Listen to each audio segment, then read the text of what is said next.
تقوی کو تجارت قرار دو گے تو نفع حاصل کرو گے۔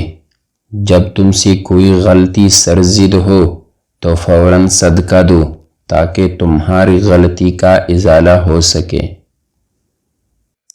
پیارے بیٹے، احمق شخص کے لیے نصیحت کا سننا اتنا ہی مشکل ہے جتنا بوڑھا شخص کے لیے پہاڑ کی چڑھائی۔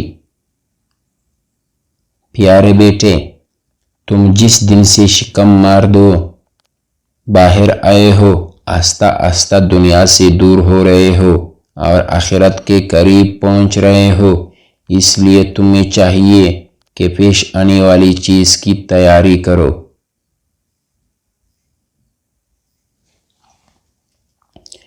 خود غذا کھانے سے پہلے اپنے جانور کو چارہ ڈالنا۔ اگر کھانا کھانے سے پہلے صدقہ دے سکو تو یہ کام بھی ضرور کرنا۔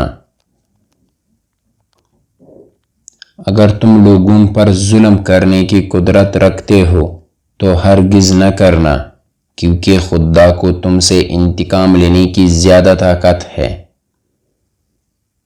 میرے فرزند، جو تم نہیں جانتے اس کو اہل علم سے سیکھنے میں مت شرماؤ، اور جو تم جانتے ہو اس کی لوگوں کو تعلیم دو۔ پیارے بیٹے، سختیوں میں باوقار رہنا، تکالیف میں صبر سے کام لینا، آسانی کے دور شکر سے کام لینا، نماز کو اللہ کی حضور عاجزی سے ادا کرنا۔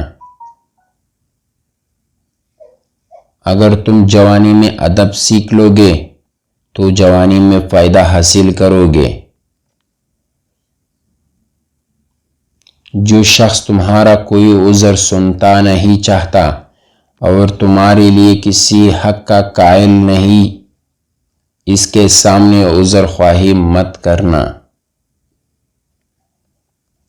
لوگوں پر کبھی ان کی طاقت سے زیادہ وزن نہ رکھنا، اس لیے کہ تم جس سے ناقابل برداشت تکلیف دو گے وہ تم سے علیحدہ ہو جائے گا۔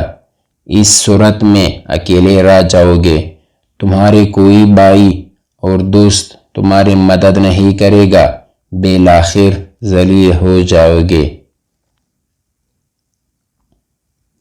اے میرے بیٹے، اپنے بڑی سی بڑی نیکی کو بھی کبھی عظیم مت سمجھنا اور کبھی بھی اپنے چھوٹے سے گناہ کو حقیر مت سمجھنا۔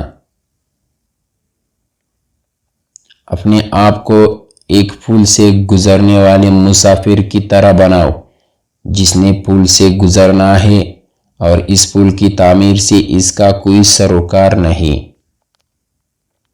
میرے بیٹے، اپنے آپ کو اس بکرے کی ماند مت بناؤ جس کو ہرے بھرے کھیت میں چھوڑ دیا جائے اور وہ اتنا زیادہ کھائے کہ اسے اس کی موت کا سبب بنے۔